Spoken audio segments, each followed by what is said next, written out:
Too many times during construction, we are hit with a substitution or an RFI.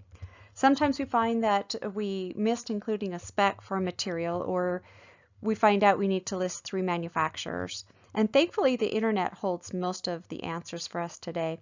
If not in terms of the product, there's usually a contact name on a website or in a blog that can give us a response. So the question begins, where do we start?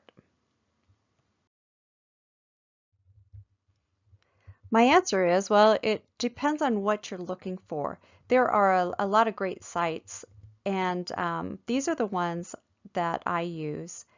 For substitution requests or RFIs, I found that the organization and association websites are extremely helpful and non-biased. You may also, when you're reading through those, you might find a link within these sites to blogs or related search topics or white papers and so on that can be very helpful as well. For product specs, RCAT, Suites, Force Specs, and Product Master Spec give you a list of manufacturers by division of your search, or you can search by more precise section numbers or keywords if you know, like storefront. You can type in storefront and all manufacturers of storefronts are going to pop up. If I already know the product or manufacturer I'm looking for, and I'm not concerned about being proprietary, I'll just go right to the manufacturer's website.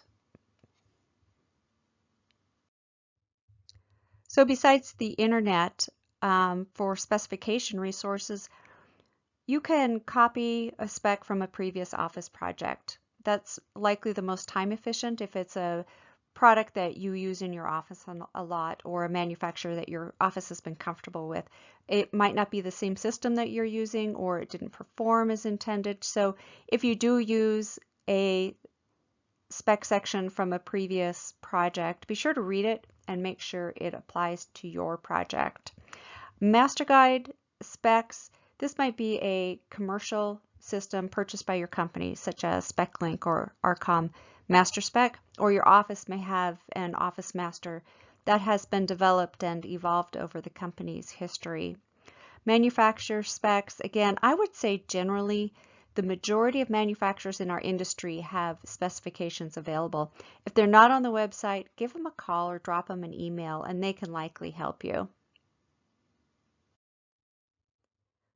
Regardless of what you choose, make sure that you take the time to coordinate it with the other specifications. Delete phrases or elements of construction that aren't applicable, like an elevator if you don't have one.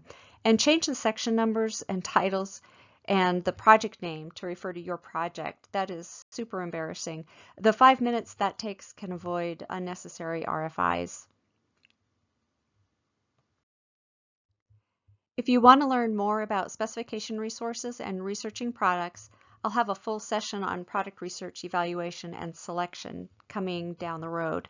Thanks for joining me. As always, please ask if you have questions.